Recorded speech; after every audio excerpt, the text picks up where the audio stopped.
I'm going to introduce Dr. Michelle Johnson. She completed her medical school and internal medicine training at the University of Manitoba. She studied general endocrinology at the University of British Columbia. She then completed an additional pituitary fellowship at the University of Virginia, working in a pituitary center of excellence. She's been a member of the UBC Division of Endocrinology since 2002. In her practice, she manages patients with pituitary and adrenal disorders. She is the lead for pituitary teaching at the UBC Medical School, and she teaches residents and fellows in her clinics. She organizes and leads the Vancouver Multidisciplinary Pituitary Rounds and Pituitary Journal Clubs. She also participates in clinical research related to pituitary disease, and recently she has joined the multidisciplinary team to help manage patients with von Hippel-Lindau syndrome. Welcome, Dr. Johnson. Thank you so much. Hopefully everybody can hear me and see my slides. Great. So it's a real pleasure to speak in this conference. I'm going to first just tell you a little bit about my endocrine practice. You've just heard that after my general endocrine fellowship, I spent some time at the University of Virginia to do additional training in the management of patients with pituitary disorders. So those are also tend to be rarer endocrine problems. So I've always kind of enjoyed the rarer things in endocrinology. And at this point in my career, I mostly see patients that have pituitary and adrenal disorders and really don't do the general endocrine diabetes and thyroid disease that a lot of my colleagues do. When I was at the University of Virginia, my mentor was a woman named Dr. Mary Lee Vance, who was very well known in the area of pituitary disease. But her other little side specialty that I didn't find out about until I arrived there in my fellowship year is she actually looked after a number of patients with von Hippel-Lindau syndrome, and she was kind of the go-to person in Virginia at the time. And so I had the opportunity to see patients with VHL with her. She had a family that she followed, quite a large family, kind of a famous family, and they have been, I'm not revealing anything confidential. They've been upfront that they have VHL, and their pedigrees have been published because they were soon after the genetics testing was available. They were studying, and this is the McCoys from the infamous Hatfield versus McCoy feud, and many of the descendants of the original sort of guy lived in the Virginia area and in the Appalachian Mountain area. So it's kind of nice for me that I'm full circle from my initial fellowship back to pituitary and VHL. So during my presentation, I'm going to just do a kind of a brief review of VHL and its genetics, but really mostly talk about the endocrine disorders and really talk about specifically the prevalence, the symptoms, the diagnosis, and the treatment of pheochromocytoma, which we can also call a paraganglioma, and then the pancreatic neuroendocrine tumors, and just a little bit about some other cysts that can occur in other endocrine organs with VHL. So you guys know this is an inherited multi-organ disorder, very vascular, benign, and malignant tumors and cysts. It occurs in about 1 out of every 36,000 people, so rare.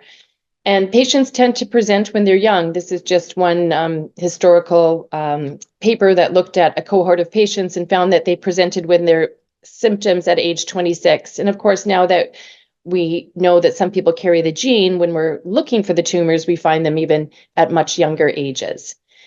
It's autosomal dominant. I know you guys are going to spend time on genetics this afternoon, but that just means that if your parent has it, you have a 50% chance of inheriting the gene from that parent.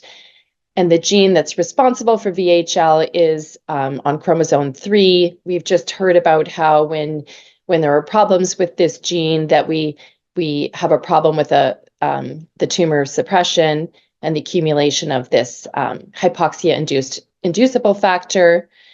About 80% of cases are inherited, so it means people do have an affected parent, but sometimes the mutation in the gene or the problem in the gene can be a new problem. So there are about 20% of people that they're the first case in their family. So let's get on to talk about the endocrine manifestations, the first being pheochromocytoma. So we all have two little adrenal glands that sit above our kidneys in the abdomen, and they have an outside that's called the cortex, and that makes important hormones, cortisol, which is body's natural steroid, and it also makes something called aldosterone pressure and managing our potassium and sodium levels. And then the interior of the adrenal gland is the medulla. And this is the area where we make our adrenaline type hormones. So those are called catecholamines, and the main ones are dopamine, norepinephrine, and epinephrine. So those are our fight or flight hormones. If we're feeling scared, we get ready to run, or we get ready to fight. From our adrenaline gives us that boost. In the adrenal gland, these are metabolized. These catecholamines can be metabolized to norepinephrine and medinephrine, because you guys are used to doing these tests with your 24-hour urine, and you know that when we request it, we're really usually getting the dopamine, norepinephrine, epinephrine, medinephrine, and norepinephrine.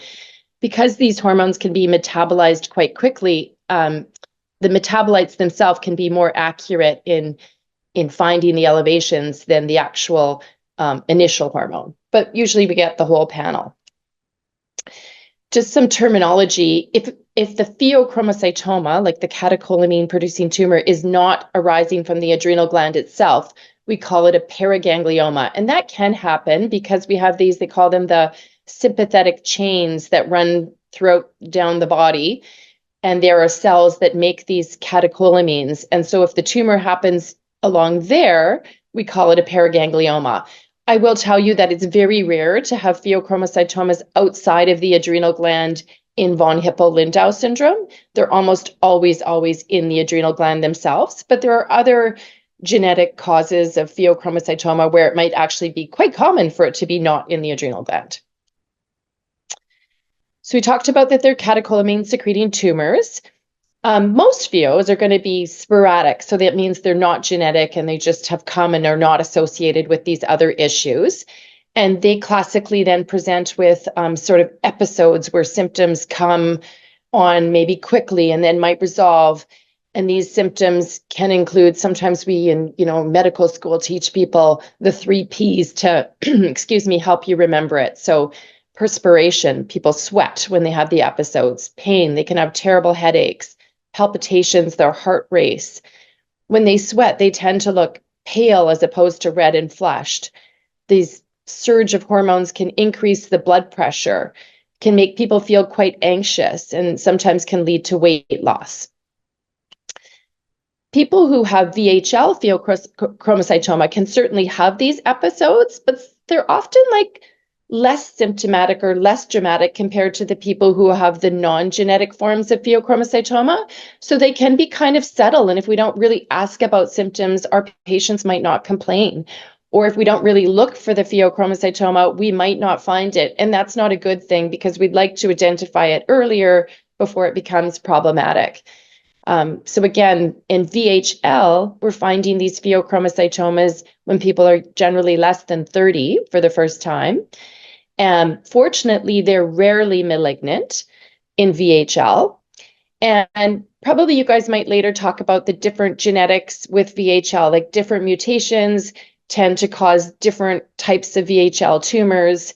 And so if we just do the broad classification of type 1, most families with the type 1 tend to not have pheo. Most patients with the pheo or with type 2 do have pheo. So for example, the McCoys from the infamous Hatfield and the McCoys, they definitely had type 2 because pheo was very prominent, and that's why they were so well known to endocrinology. Overall, we see about 20% of VHL patients having pheochromocytoma, and I showed you those catecholamines and then their metabolites. For the VHL patients, it tends to produce a little bit, it tends to be making more of the norepinephrine, which is then converted into norepinephrine. Sometimes that's actually a little hint for us that if a tumor is really heavy on norepinephrine and the patient's not known to have VHL, and it might make you think, oh, is this going to be VHL? We should test for them. That. Like I sort of alluded to before, sometimes in these genetic forms of pheochromocytoma, there can be very minimal symptoms. And in fact, sometimes the the urine tests are not even clearly elevated, that sometimes we make the diagnosis just based on scans where we see a lesion in the adrenal that really just looks like a pheo. So they can be a little bit more silent than the sporadic ones. So the recommendation is to really review symptoms specifically about pheo, to check blood pressure, to check pulse, and depending on what guideline you read, this would be at a young age that you start to do that, and that you also start to really systematically, regardless of symptoms, measure the catecholamines and their metabolites. If somebody has not developed a pheo by the age of 65, at least some of the guidelines say that we can stop testing, because if you were destined to have a pheo, you would know by then.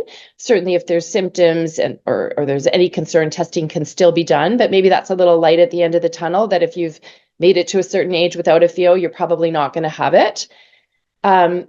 In most places in Canada, we do this by collecting the urine for 24 hours. Certainly in British Columbia, that's all that's available to our patients right now, that they have to do the 24-hour urine. Probably people in the audience can tell me what's available in their province, but I do think in Alberta that they are able to do a blood test instead of a urine test, and I'm not sure about Ontario. Dr. Soleimani and I have been discussing that it is cumbersome to do this urine test, and we really would be able to offer the blood test. That would be a lot simpler. So I'm actually working with our biochemist at Vancouver General Hospital, and they've actually already been thinking about this, and they're keen to offer the test. It's just a bit of sorting out who would be able to do it and how it would be done. Unfortunately, it's maybe not quite as straightforward as we would hope, because these are, these adrenaline type hormones can bump up. So when the specimen's collected, people are going to need to be fasting and not have any caffeine for a certain amount of time. And really, most protocols, you have to be lying down for 30 minutes before it's drawn. So it's not going to be just a quick pop into Life Labs, have your blood drawn, but still probably most people would prefer to go lie down for 30 minutes and then have their blood drawn compared to collecting their urine. The other thing is that realistically, for this to be convenient, we know our patients are across the province. They're not going to be coming to Vancouver General Hospital to have this blood work done. And the specimen, when it's drawn, is going to have to be collected and sent refrigerated or frozen. So there are some logistic issues that need to be sorted out, but it is something we're working on. And we talked about it could be definitely more convenient, but even beyond that, it might be better at picking up the pheos at an earlier time in the people that have predisposition, like people with VHL. And this is just an older study that didn't look at people with VHL. It just looked at all people with pheochromocytoma, and it compared how accurate it was to look at the 24-hour urine metanephrine test versus the blood or plasma metanephrine test. And without going into all the details of what sensitivity means and what specificity means, the bottom line is that the blood test was better at detecting the pheo. Like you would be less apt to miss a case. Sometimes the levels would be elevated and you didn't actually really have a pheo. So it was actually a little bit less specific, but in something where you have a high chance of finding it and you really don't want to miss it, like a genetic predisposition like VHL, we'd rather have a test that won't miss it. So the bottom line is probably when we offer it in BC, it'll be available for people who've already had pheos, so they're at risk of another, people who have genetic syndromes, but maybe just the run-of-the-mill person who we're not sure, they have some symptoms, we want to rule it out, they may still need to do the 24-hour urine test. When we identify pheos, right now, the definite main treatment is surgical resection of the tumor. As we've already said, at this point, we have no data to say that belzutifan would be effective for pheochromocytoma, and that may change when the data is published and presented to us. And if somebody has high blood pressure, we would treat their blood pressure as soon as the pheo is identified. Even if they don't have high blood pressure, everybody before they go for surgery needs to have a medication to prevent their blood pressure from really spiking at the time of the surgery. You can imagine when a surgeon is taking out this tumor and manipulating it, it might make it push out a bunch of these adrenaline type hormones, and we don't want blood pressure spiking up dangerously in the operating room. So if we give what's called an alpha blocker medication, it can sort of block the effects of those hormones that might spike up during the surgery. And in general, I think me and my colleagues in British Columbia, we use short-acting alpha blockers, so something called doxorubicin or prazosin. There are some centers that might use a longer-acting beta blocker called phenoxybenzamine, but almost everybody should really have this for a couple of weeks before their surgery. Once we're clearly have them well blocked, if their heart rate is still fast, we might add in a beta blocker. Not everybody needs that. The important thing is to block this alpha. In general, if somebody has an adrenal tumor, like a pheochromocytoma, what the surgeons do is the adrenal is very small. They take out the entire adrenal gland. That sounds kind of bad, but it's not really a huge problem because we have another adrenal on the other side that will completely compensate and make all the hormones that are necessary. But in VHL, they often are on both adrenal glands, or even if they're on one adrenal gland when we're sending somebody for surgery, we're worried that their other adrenal gland will be affected down the road. If people end up with both of their adrenal glands fully removed, then they're going to be missing this adrenal cortex that makes those important hormones, cortisol and aldosterone. If it has to be done, it's not the end of the world. Endocrinologists like myself will prescribe you replacement medicines and people can live completely normal lives, but they're then very dependent on taking these two medications to replace the adrenal cortex hormones. So in patients with VHL, we really want to think about whether it's possible that they could have a more specialized adrenal surgery where they take out the inside, this medulla, that's where the catecholamine producing cells are, but leave behind some of the cortex so they don't end up with adrenal insufficiency.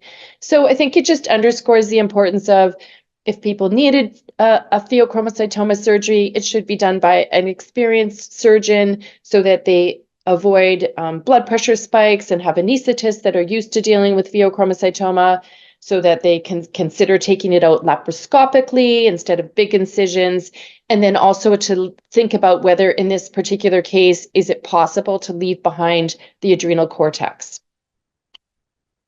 So then just to move on to the pancreas. So the pancreas is in our abdomen, kind of behind the stomach, and this part that's close to the intestine called the duodenum here, we call that the head of the pancreas. The tail of the pancreas is at the other end, and the body is in between. And you can see its close proximity to the liver and the gallbladder as well. Many patients with VHL will have some sort of pancreatic finding, like depending on the study or the cohort, 35 to 70%. Majority of those are just plain cysts. So that just means sort of a fluid-filled lesion. And some of them are still a benign lesion called a microcystadenoma. But about 20% of the pancreatic lesions are what we call neuroendocrine tumors. So a pancreatic neuroendocrine tumor is often called a PNET. Fortunately, they rarely are truly malignant and rarely are metastatic, so spread to other places in the body. Occurs in less than 10% of the cases, but it can occur. And this is why we really want to be following to identify these and then treat them before they potentially could become metastatic. Generally, people have no symptoms with them.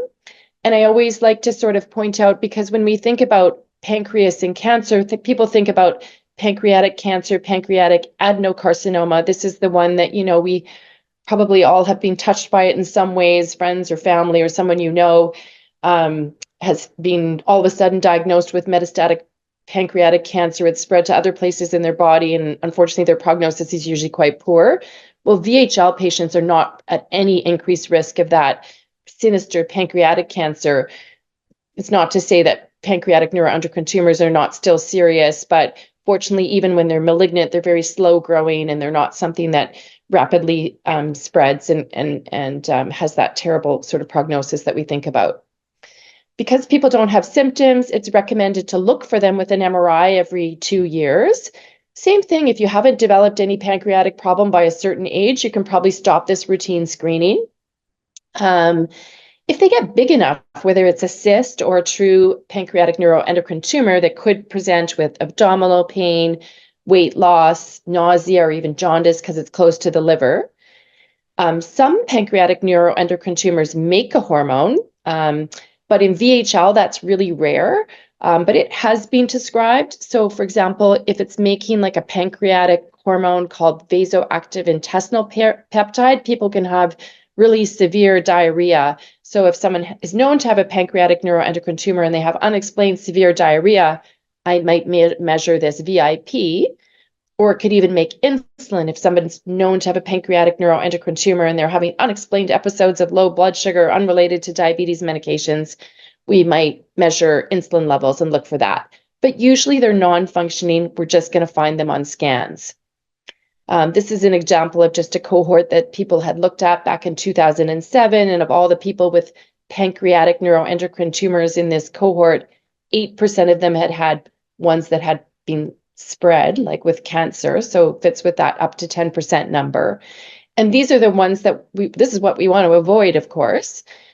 So there are recommendations once it reaches a certain size to have it removed so that we're not risking it becoming malignant or metastatic. So in general, if it's bigger than 3 centimeters in the body of the tail of the pancreas, surgery is recommended. If it's greater than 2 centimeters in the head of the pancreas, surgery would be considered. Sometimes they can be smaller or in a gray zone, but if we see they're really rapidly growing, then surgery could be recommended. And this is a commonly quoted number. If it's getting twice as big in less than 500 days, that means it's growing quickly. As we just talked about, if surgery is not possible, the patient's not a surgical candidate, then belzutifan could be an alternative. Or if we have lesions that aren't meeting criteria for surgery, one option might be just to follow them with scans, but one option might be to get them belzutifan to prevent their growth or potentially shrink them. And the data to support that comes from that STAME study that Dr. Soleimani just reviewed with us. And just to remind you that out of those patients, 22 had pancreatic neuroendocrine tumors. So even though the purpose of the study was to look at the results on renal cell carcinoma, they did go back and look, okay, what happened to the pancreatic neuroendocrine tumors? And on average, those people had been treated for about 22 months. And what they found was 20 patients, out of the 22, that's where the 91% comes from, responded to the belzutifan. And even those 2 patients that didn't respond, well, their tumor didn't grow either. So you could potentially think that's a good result or some degree of response, maybe. And 3 of them had complete response. Their tumors disappeared, and 17 were partial, so some shrinkage. And although they were on treatment that this long in the study, they started to see these changes to the pancreatic neuroendocrine tumors at around the 8-month mark. So that's an exciting alternative, and I think we will just probably see more and more data. And even though Miriam had sort of said, well, what studies are currently being done, I think, just because there are many patients in Canada and other places that are receiving the drug compassionately, maybe other countries it's being covered, that we're just going to have more, if it's not part of a trial, we're going to have more data about the people who are taking the drug for their hemangioblastomas or their renal cell carcinoma, what's happened to their pancreatic neuroendocrine tumors, what's happened to their pheochromocytomas. In case any of you guys are wondering what happened to their pheos in this study, well, there were only 3 patients with pheo and there was no change, but that's not enough to conclude that it works or doesn't work. The testes are considered an endocrine organ, right? Because they make testosterone and they make sperm. And there's a little sort of sac that's outside the actual testicle that's called the epididymis, and that's where men store their sperm, and the sperm are released from there. And it's actually quite common. 25 to 60% of men that have VHL will have a little benign, it's called the cystadenoma. There's a little schematic of it on the epididymis. They're usually very small and have 0 symptoms, so it's pretty hard to find them on physical examination. If people had scrotal ultrasounds, that's where you would pick them up, but it's not recommended that people go for scrotal ultrasounds or even have testicular exams on a regular basis because these are never malignant and they really cause no symptoms. The only time I would really suggest maybe investigating for it is if in theory you had it on both testes, then potentially it could have some impairment on how the sperm are released. So if a man was having issues with fertility and were known to have VHL, part of the investigation would be look for these epididymal cysts, and then perhaps they would could be resected and improve fertility. Perhaps, but there is some promising data that belzutifan will help reduce these as well. And then sort of similarly, there's a ligament in the pelvis that really connects the side of the uterus to the pelvic wall. And women can have these cystadenomas in their broad ligament. If it got big enough, in theory, it could be abdominal pain or pelvic pain, but really they're small. And so people don't have symptoms and it's not something we look for. So we're really not sure how common they are, and they don't tend to affect fertility the same way because they're not usually close enough to the ovary. And again, for anything to affect fertility, it would have to be on both sides. So I think I may have gone a little bit over time and I apologize for that. But just to reiterate, it's important to have regular screening for the endocrine manifestations of VHL because many of these manifestations can be present without any significant symptoms. And for right now, it's a 24-hour urine collection every year. Hopefully, we'll be able to offer the alternative in BC of the plasma test soon. And I think that is available in some places in the country. Main treatment is definitely surgery. And it's not like the pancreatic ones. We don't say, oh, let's just wait, see if it grows, because people can have dangerous spikes in their blood pressure if it's not dealt with. The pancreas, we detect them by regular imaging, and if they're found, it depends on the size. They might be just monitored. Surgery might be recommended. And then now belzutifan will certainly play a role and hopefully reduce the number of surgeries that are necessary, because pancreatic surgery is not without its potential complications, because you're often having to take out some adjacent organs, part of the intestine, or doing more major surgery compared to the pheo is actually probably easier surgery than the pancreatic surgery. And that concludes what I wanted to say. Thank you. Thank you very much, Dr. Johnson. We have two small comments in the Q&A. Please, our audience, feel free to write some more. I might just ask that you answer them in the Q&A, Dr. Johnson, and we'll move on to the discussion panel. Yeah, I just want to say thank you, though, to the person that wrote that in Ontario it is available. It was on my list of things to email Dr. Izat, who is one of the VHL people in Ontario, and to ask him what they're doing. But it sounds like it is available there, and I'll answer on the chat. Thank you.